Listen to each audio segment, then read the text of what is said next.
చాలా మంది couples fertility కోసం వచ్చే వాళ్ళలో ఒక డౌట్ ఉంటది. చాలా సిల్లీగా అనిపిస్తున్నా, కాకపోతే వాళ్ళకి అవగాహన లేకపోవడం వల్ల అది కూడా తెలుసుకోవాల్సిన అవసరం ఉంటదనమాట. హాయ్ వ్యూవర్స్, నమస్కారం. నేను doctor Sunitha, fertility consultant, 49 fertility center, Tirupati branch. అంటే మా హస్బెండ్ బ్లడ్ గ్రూప్ ఇది, వైఫ్ బ్లడ్ గ్రూప్ ఇది. దీనివల్ల ఏమన్నా ఫర్టిలిటీలో ఇష్యూ ఉంటదా?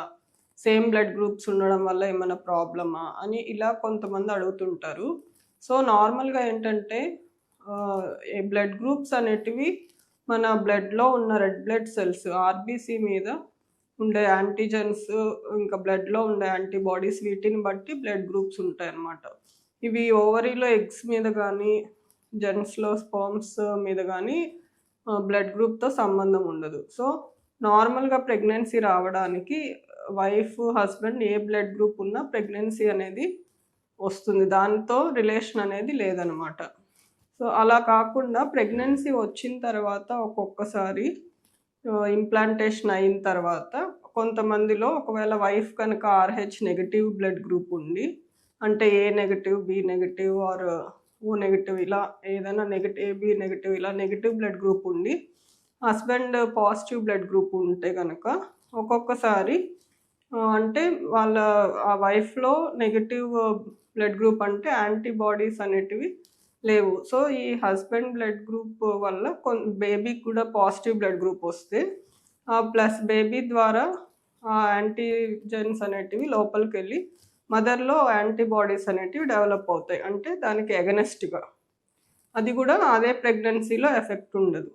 సో ఇలాంటి కండిషన్స్ ఉన్న వాళ్ళలో మాత్రం, అంటే wife negative, husband positive blood group ఉన్న వాళ్ళలో బేబీ కూడా పాజిటివ్ అని తెలిస్తే అలాంటి వాళ్ళలో కొన్ని జాగ్రత్తలు అనేటివి తీసుకోవాల్సి వస్తుంది.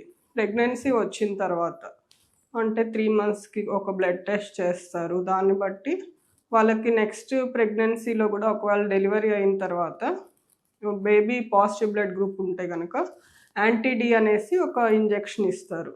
సో దట్ నెక్స్ట్ ప్రెగ్నెన్సీలో వాళ్ళకి ఎఫెక్ట్ అవ్వకూడదు అని చెప్పి. అలా కాకుండా ఆల్రెడీ యాంటీబాడీస్ అనేటివి మదర్లో డెవలప్ అయిపోయినాయి, ఏదైనా చిన్నప్పటి నుంచి బ్లడ్ ట్రాన్స్ఫ్యూషన్ వల్ల కానీ ఇలా డెవలప్ అయినాయి అంటే కనుక ఒక్కొక్కసారి రెగ్యులర్ బ్లడ్ టెస్ట్తో మానిటర్ చేసుకొని దాన్ని బట్టి ట్రీట్మెంట్ అనేది తీసుకోవాల్సి వస్తుంది. అంతేగాని ఫస్ట్ ప్రెగ్నెన్సీ రావడానికి wife and husband A blood group అయినా అసలు ఫర్టిలిటీ అనే దాంట్లో ఎఫెక్ట్ అనేది అస్సలు ఉండదు.